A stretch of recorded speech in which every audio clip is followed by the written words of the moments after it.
नमस्कार, स्वागत है आपका और मैं हूं पूनम शर्मा। हमारे खास प्रोग्राम में आपका स्वागत है। आपको बता दें कि प्रदेश में किसी की लापरवाही से अगर मौत हो जाती है तो परिजनों और स्थानीयों का गुस्सा प्रशासन के खिलाफ फूट पड़ता है। अपनी मांगे गिनवाई जाती है, मांगे नहीं मानी जाए तो प्रदर्शन होता है, हंगामा होता है, आंदोलन तक चलाए जाते हैं, मुआवजा, नौकरी, सब मांगे मनवाई जाती है। लेकिन हर जगह ये मांगे पूरी तो नहीं होती, ना निष्पक्ष जांच यहाँ पर की जाती है, बल्कि आरोप प्रत्यारोप शुरू हो जाता है। यही नहीं, कुछ मामलों को राजनीतिक रूप देने की भी कोशिश की जाती है। प्रदेश में इन दिनों यही तो देखने को मिल रहा है, हर तरफ हंगामा। दिखाएंगे आज ये।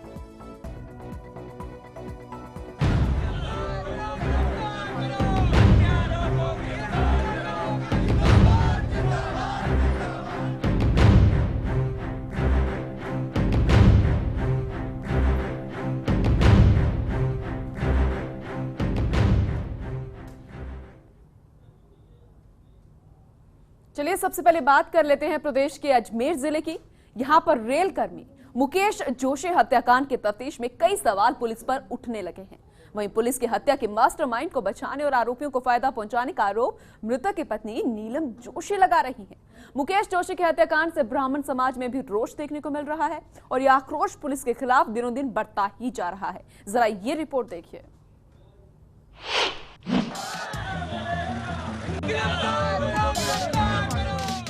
अजमेर में ब्राह्मण समाज और मृतक के परिजन लगातार पुलिस कार्रवाई पर सवाल खड़े कर रहे हैं और इसी वजह से मुकेश जोशी हत्याकांड की जांच सीबीआई को सौंपने की सरकार से मांग भी की जा रही है। इन मांगों को लेकर ब्राह्मण समाज के सैकड़ों लोगों ने मुकेश जोशी हत्याकांड और पुलिस की तफ्तीश के खिलाफ अजमेर में रैली निकाली। ये रैली सीधा जिला मुख्यालय पहुंची। रैली की अगुवाई पारिक समाज ही नहीं बल्कि सभी ब्राह्मण समाज के पदाधिकारी और स्थानीय निवासी कर रहे थे। मामले में न्याय की मांग लिखे पोस्टर लेकर पहुंचे थे। ब्राह्मण समाज के लोगों ने जिला मुख्यालय पर जमकर प्रदर्शन भी किया। इसके बाद जिला कलेक्टर गौरव गोयल को सीएम वसुंधरा राजे के नाम ज्ञापन सौंपा गया। ब्राह्मण समाज के प्रतिनिधियों और मृतक की पत्नी नीलम जोशी ने कलेक्टर को मुकेश जोशी हत्याकांड की वास्तविक हकीकत बताई। इसके अलावा परिजनों ने बताया कि पुलिस ने अपनी तफ्तीश में एक नाबालिग किशोर को मुख्य अभियुक्त बता दिया ताकि उसे नाबालिग होने का लाभ कोर्ट से मिल जाए। परिजनों का ये भी आरोप है कि हत्याकांड के दिन पुलिस को 6 आरोपियों के खिलाफ नामजद रिपोर्ट दी गई थी, लेकिन पुलिस ने सिर्फ 3 आरोपियों को ही गिरफ्तार किया, जबकि हत्याकांड का मास्टरमाइंड अमित भंसाली अब भी बाहर घूम रहा है। पीड़ित पक्ष और ब्राह्मण समाज के साथ आए पूर्व सांसद महेश जोशी ने सरकार से मामले में सीबीआई जांच की मांग की है। आज हम कलेक्टर साहब को मेरे पति के मर्डर केस की जांच के लिए ज्ञापन देने आए थे और कलेक्टर साहब से हमने ये मांग की है कि मैं स्थानीय जांच से संतुष्ट नहीं हूँ, तो और जिन जिन लोगों को मैंने नामजद किया था उन्हें भी गिरफ्तार नहीं किया गया है। इतना ही नहीं, ब्राह्मण समाज ने सीबीआई जांच के लिए 5 जुलाई तक का समय सरकार को दे दिया है कि पूरे मामले में अगर न्यायपूर्ण कार्रवाई नहीं की गई तो इसके बाद ब्राह्मण समाज राज्य में हर जगह सड़कों पर उतरकर आंदोलन करेगा। अजमेर संवाददाता प्रियांक के साथ पूनम शर्मा, फर्स्ट इंडिया। चलिए पूरे मामले पर और ज्यादा जानकारी के लिए हमारे संवाददाता प्रियांक जुड़ चुके हैं अजमेर से, उनका रुख करते हैं। प्रियांक, यहाँ पर गंभीर आरोप जो हैं वो पुलिस वालों पर लगाए जा रहे हैं परिजनों की तरफ से। उनका ये कहना है कि यहाँ पर पूरे तरीके से मामले को उलझाने की कोशिश की जा रही है। अब पूरे मामले को सीबीआई से जांच करवाने की मांग यहाँ पर रखी गई है। जिला कलेक्टर को ज्ञापन सौंपा गया है, इसे लेकर और क्या कुछ अपडेट मिल पा रहा है? देखिए, मैं आपको बता दूं पूनम की जो मृतक है वो मुकेश जोशी है और रेलवे कर्मचारी था और उसकी जो पत्नी है नीलम जोशी वो सावित्री कॉलेज में व्याख्याता थी। दोनों आराम से परिवार में साथ रहते थे, लेकिन जिस तरीके से इस जघन्य हत्याकांड को अंजाम दिया गया था वहाँ कहीं ना कहीं एक भूमाफिया और एक राजनीति का गठबंधन यहाँ पर देखने को मिल रहा है। जिस तरीके से आरोप जो परिजन लगा रहे हैं, कहीं ना कहीं पुलिस पर भी ये सवाल खड़े हो रहे हैं कि ये जो पूरा जो घटनाक्रम रहा, ये जो हत्याकांड रहा, कहीं ना कहीं पुलिस की तफ्तीश पर भी सवालिया निशान खड़ा कर रहा है। तो ऐसे में जो परिजन है और जो परिजनों के साथ जिस तरीके से ब्राह्मण समाज जब अब सड़कों पर उतर आया है और जो लगातार जो है अब पुलिस की जो तफ्तीश है उस पर भी यहाँ पर उंगलियां उठाई जा रही है और सीबीआई जांच की यहाँ पर ब्राह्मण समाज और परिजन मांग कर रहे हैं। तो कहीं ना कहीं देखने वाली बात यह है कि जो पुलिस की जो तफ्तीश है वो परिजनों को और ब्राह्मण समाज को संतुष्ट नहीं कर पा रही है। जी, लेकिन सच्चाई अगर हम देखें तो आखिर क्या वजह क्या सामने आ रही है? जो हत्याकांड हुआ उसकी अगर हम वजह देखें और फिलहाल जो पुलिस है, अभी जैसा कि परिजन आरोप लगा रहे हैं कि एक नाबालिग को मुख्य यहाँ पर आरोपी बना दिया गया जो कि मात्र 18 साल का है, उस पर वो सजा जो है उसे नहीं दी जा सकेगी। दूसरी तरफ जो इसका मास्टरमाइंड है इस हत्याकांड का, वो तो खुलेआम घूम रहा है, उसे यहाँ पर हिरासत में नहीं लिया जा रहा। वजह इसकी क्या सामने आ पा रही है? देखिए, ये पूरा जो मामला है वो एक जमीन को लेकर था और ये जमीन जो है वो मुकेश जोशी ने अपनी गाड़ी कमाई से ये जमीन को खरीदा था दोनों पति। इसके बाद वहां पर अजमेर रिसोर्ट नाम से एक रिसोर्ट खोलने का जो है मुकेश जोशी का इरादा था, लेकिन उसी जमीन से सटी हुई एक और जमीन थी, वो जो जमीन थी वो भागचंद गुर्जर की थी और भागचंद गुर्जर से जब ये जो जमीन खरीदी गई थी उसमें ये एग्रीमेंट हुआ था कि इसमें से वो रास्ता देगा, लेकिन इस रास्ते का कहीं ना कहीं विवाद जो है वो इस हत्याकांड की एक वजह बन चुका है। और ये जो भागचंद है वो एक प्रबुद्ध जो प्रॉपर्टी है उस और जो राजनीति में भी सत्तासीन जो राजनीतिक दल है उसमें भी वो जो पूर्व पदाधिकारी रह चुका है, वो यहाँ पर उस पर इस लगातार आरोप लगाए जा रहे हैं कि बिल्कुल प्रियांक, यहाँ पर ये भी आरोप लगाया जा रहा है कि जो आरोपी यहाँ पर बताए गए थे उनमें से शायद कुछ एक को आधों को हिरासत में लिया गया है, बाकी खुलेआम घूम रहे हैं।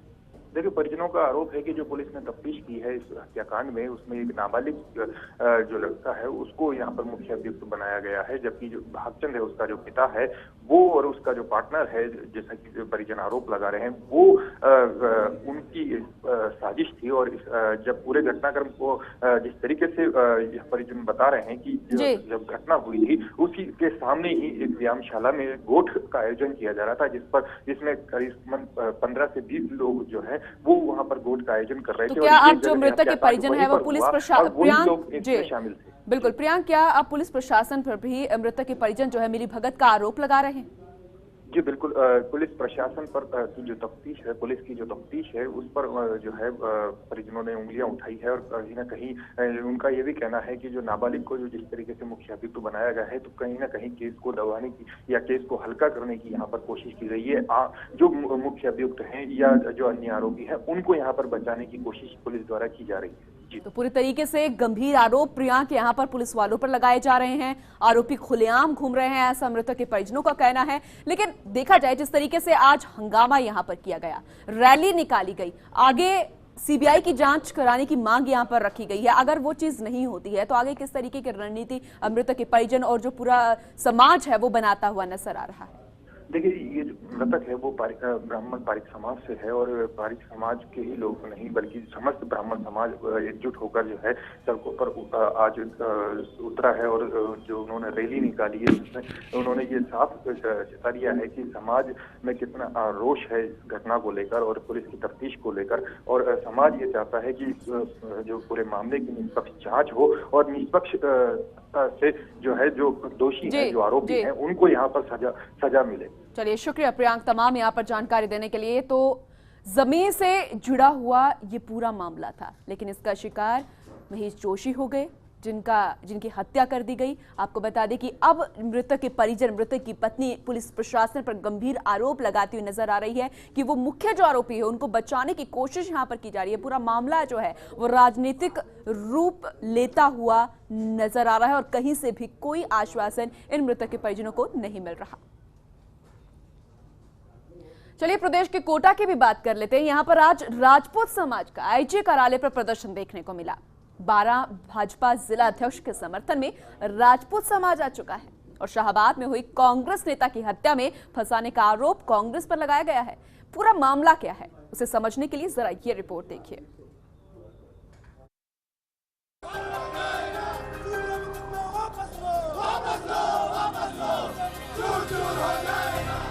प्रदेश के कोटा जिले का शाहबाद, जहां कांग्रेसी नेता सोनू गोयल की हत्या के बाद राजनीति होनी भी शुरू हो गई है। कांग्रेस ने जहां 12 में अनिश्चितकालीन धरना दिया, तो वहीं दूसरी तरफ 12 बंद के बाद बुधवार को कोटा में राजपूत समाज भाजपा जिलाध्यक्ष के समर्थन में उतर आया है और कांग्रेस पर मृतक के परिवार से मिलकर राजनीति करने का आरोप लगाया गया। हम इसलिए आए हैं, जो मरे हुए हैं उनके लिए हमारी पूरी संवेदना है, लेकिन ये राजनीतिक रोटियां सेक रहे हैं, जिन्होंने जनता ने जिनको हरा दिया, वो इस मुद्दे को, जो वहाँ का लोकप्रिय नेता है, बीजेपी का जिलाध्यक्ष है नरेश सिंह सिकरवार, उसको फंसाने के लिए ये षड्यंत्र कर रहे हैं। पुलिस ने पकड़ा है जो अपराधी हैं, पुलिस का काम है अपराधियों को पकड़ना, ये कैसे नामजद कर सकते? तो हम आईजी साहब को ज्ञापन दे रहे हैं, यदि इनके दबाव में कोई कार्रवाई उन्होंने की तो राजपूत समाज चुप नहीं बैठेगा, ईंट से ईंट बजा देगा। हम किसी निरपराध को फंसने नहीं देंगे। तो राजपूत समाज के लोगों का आरोप है कि बेवजह भाजपा के जिलाध्यक्ष नरेश सिंह सिकरवार को आरोपी बनाया जा रहा है। कांग्रेस जबरन मामले को तूल देकर प्रशासन पर दबाव बना रही है। हमें हत्या पर दुख है, लेकिन सिर्फ राजनीति की वजह से किसी निर्दोष को कसूरवार ठहराया गया तो हम उसे कतई बर्दाश्त नहीं करेंगे और न्याय के लिए और उचित जांच के लिए आंदोलन पर उतरना पड़ा तो वो भी उतर जाएंगे। कोटा संवाददाता शाकिर के साथ पूनम शर्मा, फास्ट इंडिया। चलिए, पूरे मामले पर और ज्यादा जानकारी के लिए कोटा से हमारे संवाददाता शाकिर अली जुड़ चुके हैं, उनका रुख करते हैं। शाकिर, यहाँ पर भाजपा जिलाध्यक्ष के समर्थन में पूरा समाज यहाँ पर उतर आया है, कांग्रेस पर गंभीर आरोप यहाँ पर लगा दिए गए हैं, पूरे मामले पर क्या कुछ अपडेट है?